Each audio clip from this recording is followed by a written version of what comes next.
First পার্টে dinosaur খাঁচা থেকে বেরিয়ে যায়। এদিকে কন্ট্রোল রুমে এই খবর পাওয়ার পর ভয়ে শিউরে ওঠে, কারণ পার্কে বর্তমানে পর্যটক ছড়িয়ে ছিটিয়ে রয়েছে। তারা পুরো পার্কটিকে বন্ধ করার জন্য, দর্শকদের নিরাপদ স্থানে নিয়ে আসার জন্য পার্কে ওনার করতে চায় না।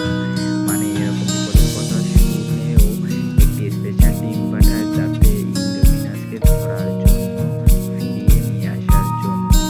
ফলে ওই স্পেশাল টিমটি সেই ট্রাক করে একটি নির্দিষ্ট স্থানে পৌঁছায়। তখন তারা দেখতে পায় ইন্ডোমিনাস তার গায়ে লাগানো টাকার মাংস সমেত গা থেকে খুলে ফেলেছে।